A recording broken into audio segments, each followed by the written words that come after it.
안녕하세요. 협성대학교 미디어영상 광고학과 공병원 교수입니다.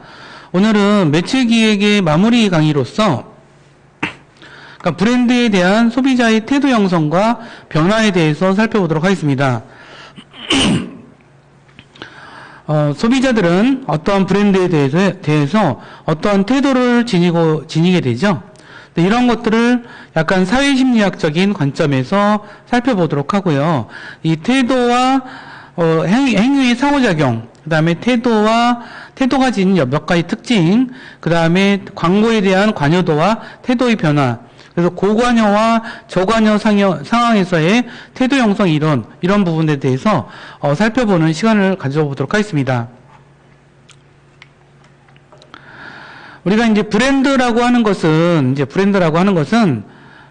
앞서 말씀드렸듯이 어떠한 생산자를 구별하는 지각된 이미지와 경험의 집합이고, 또는 좁게는 어떤 상품이나 회사를 나타내는 상표이자 표시이고, 그래서 숫자로 나타내기도 하고, 글자체, 간략화된 이미지와 로고, 그 다음에 색상과 구호, 이런 식으로 나타낼 수가 있죠. 근데 이러한 브랜드라고 하는 것은 결국은, 되게 소비자들은 이 품질뿐만 아니라 거기에 있는 광고 모델, 배경음악, PR 활동 이런 것들과 모두 연이어서 어떤 브랜드에 대한 태도를 이제 지니게 되죠. 되게 이제 명품 브랜드 같은 경우는 명품 브랜드에 대한 사람들의 여러 가지 태도들이 있어요. 그렇죠? 그런 것들은 어떻게 작용하는지 이런 것들을 살펴보는 시간을 가져보도록 할게요. 우리나라 이제 2021년 기준으로 해서 어떤 브랜드를 선호하는지를 조사한 게 있더라고요. 근데 이제 25세에서 54세의 직장인들이 가장 좋아하는 명품 브랜드는 여기는 물론 자유응답으로 설문을 한 거래요. 근데 구찌를 가장 좋아하더라고요. 샤넬, 그 다음에 루이비통, 프라다, 그 다음에 에르메스, 그다음에 버버리, 입생로랑, 나이키, 아르마니, 이런 식으로. 저는 이게 뭔지도 모르겠는 상품들도 좀 있는데, 자, 자동차 쪽으로는 어떤가 볼게요. 자동차 쪽으로는 보면은, 현대 브랜드를 참 좋아하네요. 오히려 벤츠보다도 현대를 더, 브랜드로서는 제조사 브랜드를 더 좋아하네요. 그 다음에 이제 기아를 좋아하고요. 그 다음에 볼보도 좋아하고, BMW도 좋아하고, 이제 아우디, 테슬라, 쉐보레, 폭스바겐, 르노, 삼성 이런 순으로 브랜드를 좋아하는 게 나타나 있어요. 그래서 이런 브랜드에 대한 거를 계속 조사를 해요. 그래서 이제 이런 미디어 기획을 하는 분들은 미디어 기획, 광고 기획을 하는 분들은 이런 조사 자료를 이제 늘상 보면서 지금 이거 어떻게 우리가 대응해야 되는구나. 또는 이게 만약 이게 우리의 광고주라면, 예를 들어서 이제 기아가 우리 광고주야. 그러면 어떻게 해야 될까? 그럼 이제 벤츠랑 현대보다도 뛰어넘어야 되는데, 이걸 어떻게 될까? 이런 고민이 되겠죠. 그런 것들에 대한 이야기를 가질 수 있겠고요. 여기에서 우리가 태도라는 개념에 대해서 한번 좀 깊이 그동안의 심리학적으로 이제 연구된 부분들에 대한 걸 중심으로 해서 한번 살펴보도록 할게요. 태도라고 하는 것은 소비자들이 이 마케터가 소비자를 이해하고 소비자에게 영향을 끼치기 위해서 가장 중요한 개념 중에 하나라고 이야기를 하고 있어요. 사회심리학에서는 태도를 대상, 사람, 사건에 대해서 어느 정도 일관성 있게 특정한 방식으로 반응하는 신념에 근거한 감정이다. 이렇게 얘기를 해요. 이걸 감정의 하나로 보는 게 재미있대요. 그 다음에 이제 태도는 좀 학습된 경향성을 지녔다라고 이야기를 해요. 그래서 이제 로이스 레온 투루스턴 이 학자는 한 개인이 어떤 대상에 갖는 긍정적 또는 부정적 감정의 양, 이거를 태도, 이렇게 표현을 했네요. 이 태도는 결국은 행위에 굉장히 중요한 영향을 끼치죠. 그래서 이 태도라는 개념은 개인의 행동에서 나타나는 규칙성을 설명하기 위해서 그런 시도에서 비롯됐죠. 그래서 어떤 태도가 있느냐라고 하는 부분들이 되게 중요해요. 그러니까 예를 들어서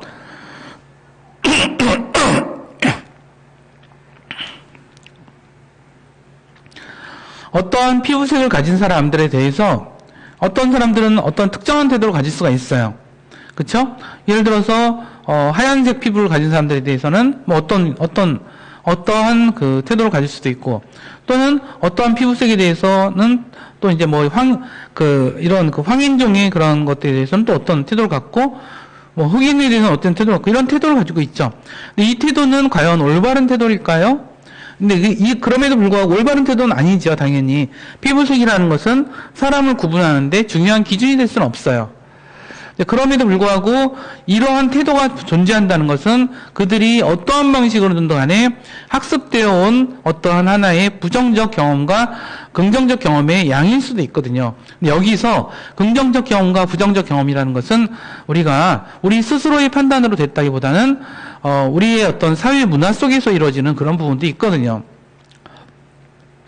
어느 사회에서는 예를 들어서 어떤 성적 소수자라든가 또는 이제 뭐 어떤 어린이, 장애인 아니면 이제 외국 이주민 뭐 이런 사람들 또는 빈민들 이런 사람들에 대해서 굉장히 따뜻한 시선으로 그들을 대하기도 해요.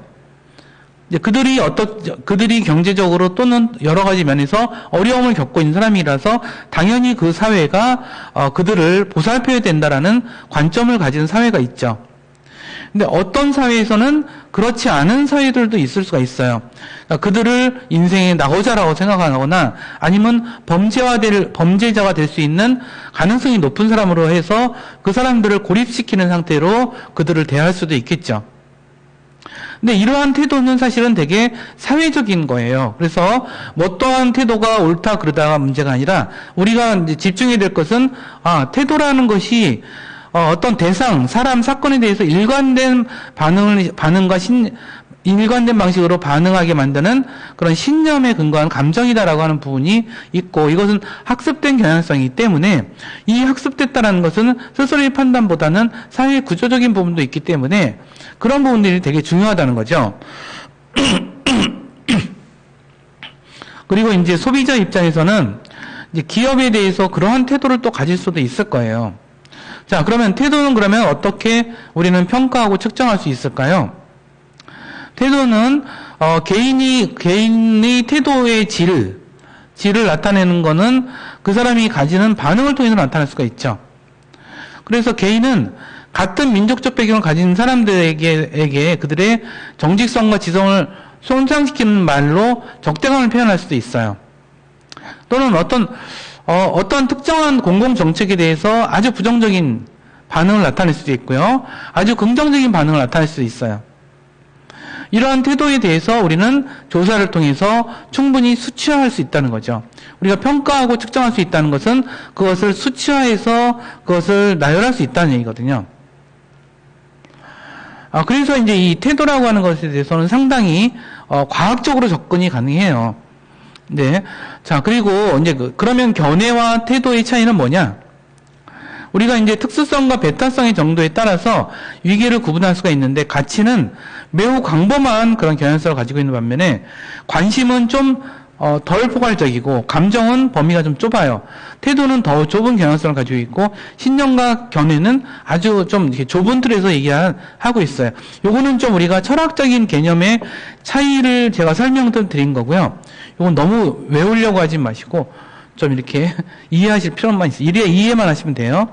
결국은 이 태도라는 것은 잠재된 경향성으로 간주할 수가 있는데, 견해는 외부에 드러난 형태로 간주가 되죠.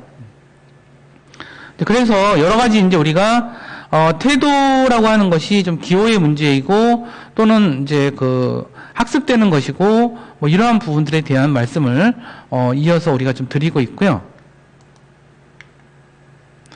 이 태도의 태도가 그러면 중요한 건 우리가 이제 광고를 기획하거나 하는 입장에서는 이 태도가 행위에까지 영향을 끼치기 때문에 그런 것들이 되게 중요하다고 볼 수 있거든요.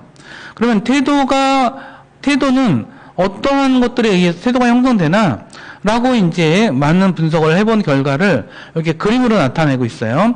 어떠한 태도는 인지적인 어떤 요소들로 그 부분이 형성이 되기도 하고, 또는 감정적인 요소로 행동되기도 하고, 이런 행동 의욕적 요소로서 이렇게 나타내지기도 하죠. 이런 것이 포괄되어서 우리는 태도라는 게 형성된다라고 하는 그러한, 관점을 좀, 표현을 하더라고요. 그러면 태도는 어떠한 특징을 가지고 있는지를 한 6가지 정도로 이제 분류를 하는데, 자, 태도는 항상 대상을 가지고 있어요. 그래서 이 태도가 가지는 대상은 굉장히 구체적이에요. 어떤 연예인 또는 어떤 기업인, 어떤 정치인, 어떤 작가, 또는 어떤 그 사물일 수도 있어요. 어떤 특정 브랜드, 뭐 아이폰, 노트북, 또 아이디어일 수도 있어요. 여기서 아이디어는 사용 제도에 대한 태도도 있죠. 자, 세금 정책에 대한 태도도 있고, 복지 정책에 대한 태도도 있어요. 심지어는 이제 좀 개념적인 거에 대한 태도도 있어요. 자연주의적인 것을 좋아하는 사람이 있고, 싫어하는 사람들이 있죠. 평등을 좋아하는 사람이 있고, 싫어하는 사람들이 있어요. 민주주의 좋아하는 사람이 있고, 싫어하는 사람.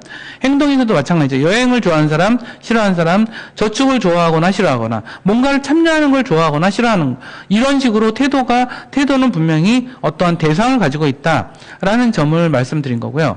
저는 태도는 지속돼요.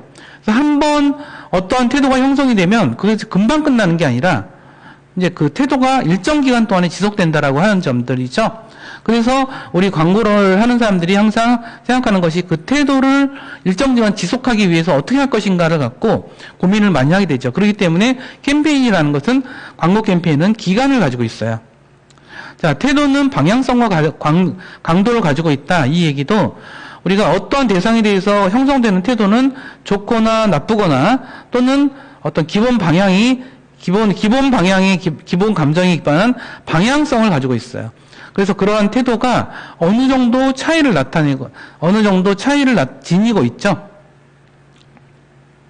자, 그러니까 예를 들어서 문재인 정치인이 있죠. 문재인 대통령, 전 대통령이 있는데, 문재인 대통령에 대해서는 되게 좋아하는 사람도 있어요. 또 싫어하는 사람도 있죠. 근데 좋아하더라도 그 강도가 있어요. 아주 매우 좋아하는 사람이 있고, 그냥 좀 좋아하는 사람이 있고요. 이 스펙트럼이 다양하죠. 그래서 태도는 이렇게 방향성도 있고, 그 다음에 싫어하는 사람들도 정말 싫어하는 사람이 있죠. 매우 싫어하는 사람이 있죠. 근데 그냥 싫어하는지 약간만 싫어하는 사람도 있어요. 그런 사람도 있죠. 근데 이런 식으로 태도는 강도도 지닌다라고 하는 거고요. 자, 태도는 근데 경험적으로 습득된다 이렇게 얘기를 하는데, 이제 초중고 부모를 둔 한국인 부모들은 공교육보다는 사교육을 선호해요. 이거는 우리나라에서 오랫동안 이걸 경험해본 사람들의 경험인 것 같아요. 왜 그럴까요? 저도 잘 모르겠어요. 사실 이거는 교육학 쪽에서 충분히 고민해야 될 문제인 것 같은데, 그래서 한국인 부모들은 해외에서 나가 살아도 거기서도 사교육을 해요. 그래서 거기서도 학원이 있어서 사람들을 교육하고, 그래서 과외를 하고 이런 식으로 많이 하더라고요. 근데 이런 부분들이 이제 그런 태도들이 형성이 된 거죠. 그러니까 공교육을 믿질 않아요. 약간 그런 부분이 있고, 이거는 공교육을 경험했기 때문에 나온 거고요. 이건 가슴 아픈 일이지만, 더더니 교육에 종사하는 입장으로서 그런 부분에 대해서 되게 가슴 아프게 생각을 해요. 그리고 주변 사례들을 관찰하고, 그 다음에 이제 그거에 대해서 습득된 지식들, 이런 것들을 기반으로 해서 태도가 형성이 되는 거죠. 이게 학습됐다라는 것은 우리가 중요하게는 뭐냐면, 다른 정보와 경험이 들어오면 이게 개선이 될 수도 있다는 얘기거든요. 우리 사회에서 공교육이 좀 더 질적으로 좋아지고, 그 다음에 공교육 중심의 어떤 이런 교육체제가 이렇게 좀 활발해지면은 이러한 것들도 변할 수 있다는 거죠. 근데 태도는 직접 관찰되진 않아요. 직접 관찰되지 않아서 설문조사라든가 인터뷰를 통해서 우리는 그걸 측정하기도 해요. 측정이 돼요. 설문조사를 해서. 근데 눈으로 보고 이 태도를 알기는 쉽지가 않죠. 자, 태도는 특정한 상황에서 형성이 돼요. 자, 그러니까 예를 들어서 매우 바쁜 사람들, 그래가지고 점심시간도 한 10분, 20분밖에 못 내는 사람들이 있어요, 실제로. 회사에서도. 그런 사람들은 햄버거 이런 걸 좋아하잖아요. 간단하게 먹는 걸 좋아해요. 뜨거운 음식 먹는 걸 좋아하는 게 아니고. 근데 어떤 사람들은 이제 그런 점심시간에 별로 구애받지 않는 사람들은 그냥 국물 있는 음식들도 되게 좋아하죠. 그러니까 점심을 먹어요. 굉장히 먼 데까지 가서 막까지 먹고 그래요. 그러면서 즐거워하고 그러죠. 이 태도는 이렇게 되게 다양한 한 6 특징을 가지고 있지만 그걸 6가지 정도로 나눌 수가 있는 것 같아요. 근데 태도가 그러면 어떤 역할을 하느냐? 이 태도라고 하는 것은 이제 되게 실용적인 기능을 하고 있어요. 이거는 이제 가츠라고 하는 분이 이제 태도에 대해서 정리한 내용인데, 자, 실용적인 기능은 소비자가 어떤 제품에 대해서 갖고 있는 태도는 그 소비자가 바라는 욕구를 달성하는데 어떤 효용이 있는지를 평가한 부분이에요.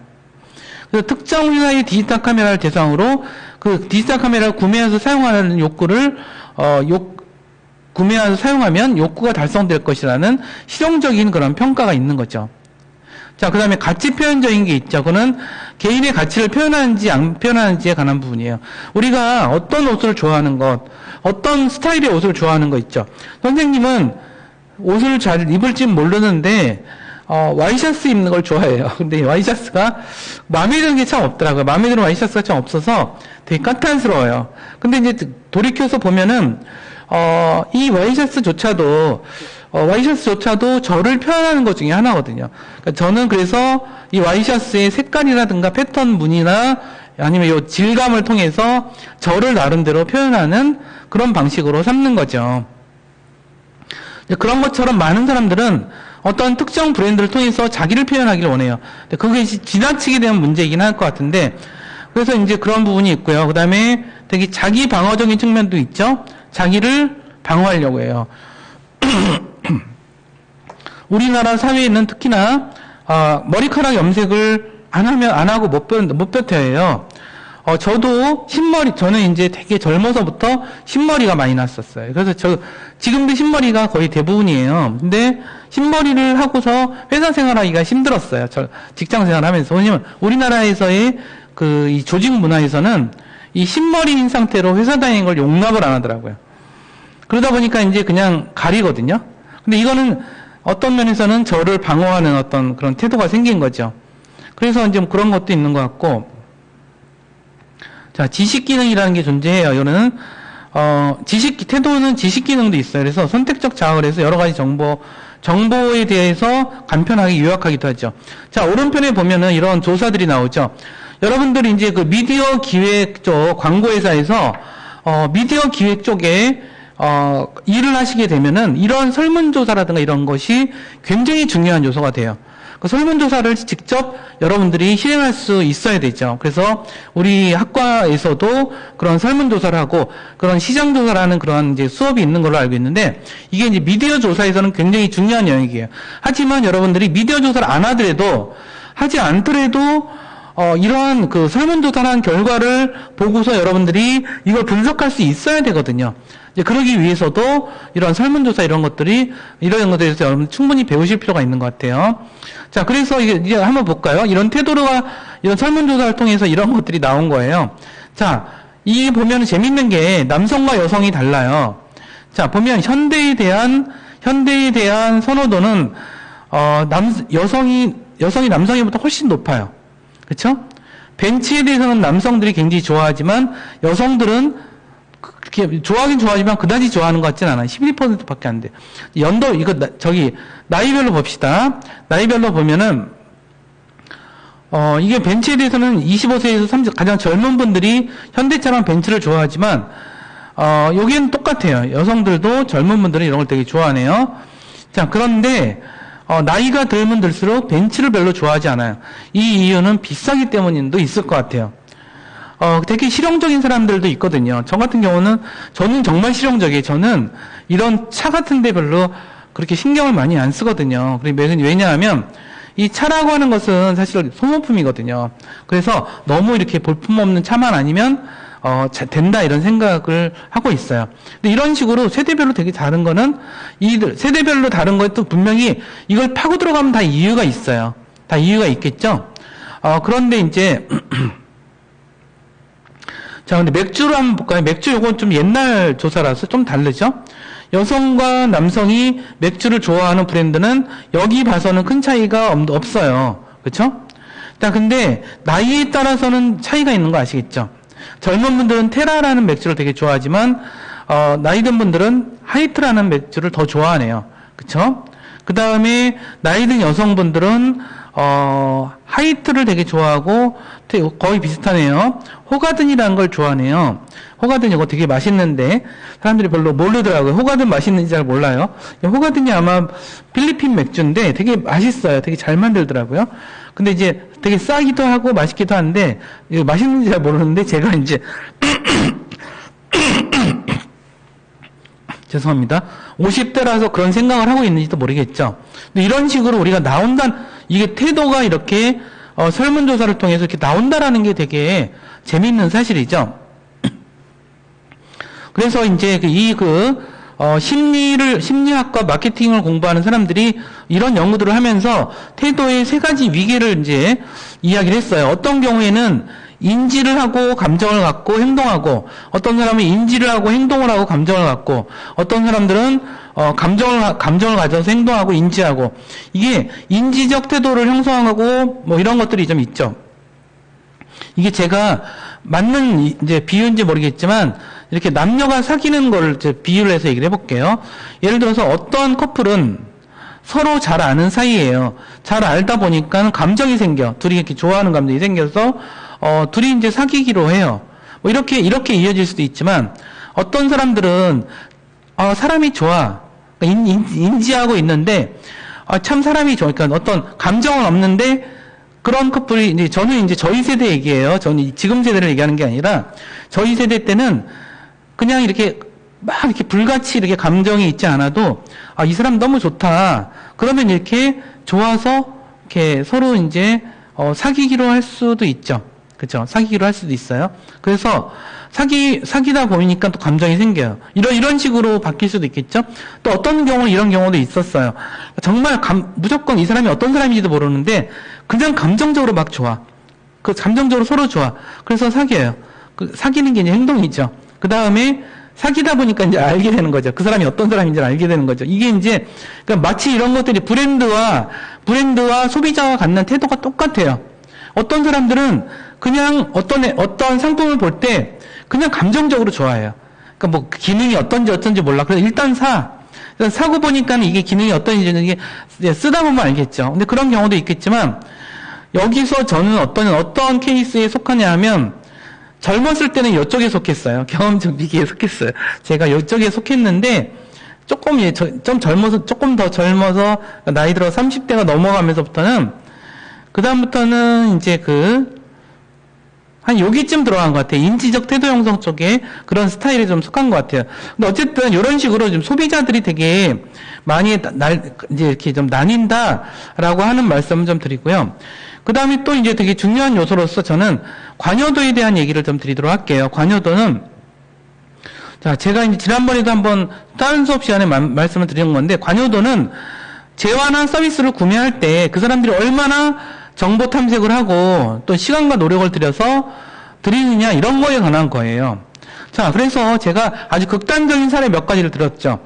예를 들어서 우리가 집을 사요. 여러분들 젊은 분들은 집을 살 일이 아직 없겠지만 저는 이제 집을 산 경험이 있었어요. 그래서 집을 살 때는 정말 어때요?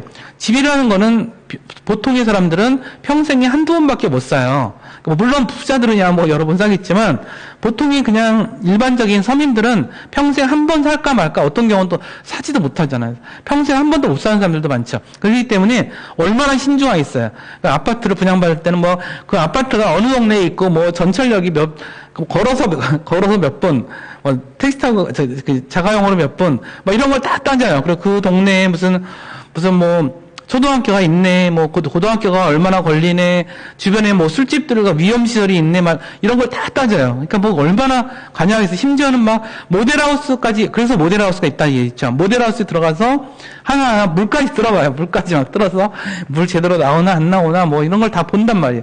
이건 이제 관여도예요. 이러한 것들을 고관여 상품이라고 얘기해요.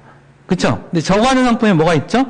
자, 저관여 상품의 전형적인 거는 치약이 있는 것 같아요, 저는 치약도 뭐 어떤 사람들은, 저는 이제 약간 요즘에는 이가 좀 약해져서 치약을 되게 신중하게 골라요. 그렇지만 보통 이게 최근 일이지, 최근까지 치약을 고를 때 별 신경 안 썼거든요. 이건 치약은 사실은 기술에 대한 차이가 없어요. 다 치약은 거기서 거기에요. 치약을 만드는 제조법도 사실 거기서 거기에요. 그러니까 뭐 특별하게 뭐 나쁘거나 이런 건 없거든요. 그러니까는 치약은 뭘 생각해? 그러니까 그걸 꼼꼼히 따져보지 않죠. 재료를 뭘 썼고 이런 거 따지지 않고, 광고에서 한번 나온 것 같아. 그러면 그냥 사죠. 이렇게 관여를 거의 안 하는 거 있죠. 이거를 저관여 구매 상품이라고 그래요. 자, 고관여 구매 상품은, 저관여 구매 상품은 광고가 정말 중요해요. 그러니까 사람들이 광고, 그래서 치약 선점 뭐 이런 것들 있잖아요. 그 제품에 있어서는 퀄리티의 차이가 나지 않는 상품일수록 이 광고가 더 중요한 거냐. 언젠가 언뜻 광고에서 본 것 같아, 들어본 것 같아. 그런 건 무조건 사거든요. 그죠? 근데 이제 고관여 상품은 여기도 광고가 중요하긴 하지만 그 광고만큼이나 더 중요한 거는 그 관여를 하는 그런 부분에 대한 이야기다. 이렇게 생각하시면 될 것 같아요. 그래서 고관여 상품에 대한 태도 이론에 대해서 이렇게 제가 아까 설명드린 것처럼, 이렇게 그 태도를 이렇게 꼼꼼하게 하죠. 그래서 꼼꼼하게 하는 그런 그 이론들을 이제 말씀을 좀 드린 거고, 자, 그 다음에 요거는 이제 저관여 상품에 대해서는 그야말로, 되게 그냥 쉽게 골라요. 쉽게 고르기 때문에 광고가 해야 될 역할이 또 있는 거죠.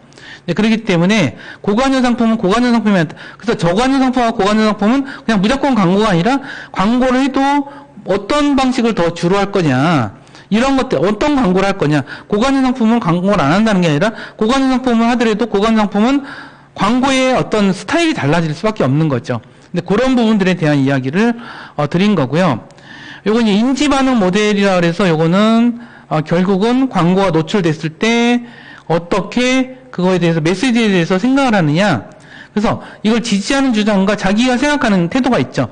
지지하는 주장과 반박 주장이 있을 수 있고, 브랜드에 대한 태도가 있어요. 그 다음에 광고의 실행에 대해서는 지지 주장과 반박 주장이 있을 수가 있죠. 이런 게 브랜드에 대한 태도가 있어서 이걸 통해서 정리가 된 구매 행동을 정한다라고 하는 거. 이런 것들에 대해서 이제 이런 것들에 대한 하나의 모델로서 이렇게 이렇게 제시가 된 거다라고 생각하시면 될 것 같고요. 요거는 정교화 가능 모델이라 그래서 우리가 브랜드에 대한 태도가 이렇게 정교화된 방식으로 되어 있다 그래서 굉장히 많이 이제 우리가 참고를 하는 이제 논리인데, 설득 메시지가 있고 이것이 커뮤니케이션이 처리가 되고요. 그 다음에 이제 이것이 이 사람의 중립적 사고의 지배적, 부정적 사고 지배적, 긍정적 사고 지배적, 이런 것들에 따라서 이게 처리가 되면서 인지 구조의 변화가 돼서 긍정적 변화가 되거나 부정적 변화가 되거나, 아니면 이게 잘 모르겠으면 다시 돌아가서 부수적인 태도 변화가 있으면서 그것이 다시 이 과정을 거쳐서 긍정적 태도와 부정적 태도가 된다라고 하는 것이 정교화 가능 모델로서, 이 정교화라고 하는 말 자체가 소비자가 광고에 대해 제시된 제품에 대해서 메시지를 처리하는 그러한 방식에 대한 것으로서 여기 굉장히 많이 쓰이는 모델이라서 여러분들이 한번 여기 보시고 꼼꼼하게 이해를 해주시기를 바랍니다. 전체적으로 좀 이번 수업에서 말씀을 드린 것은 브랜드에 대해서 다시 한번 설명드리면서 태도라고 하는 것에 대한 설명을 많이 드렸어요.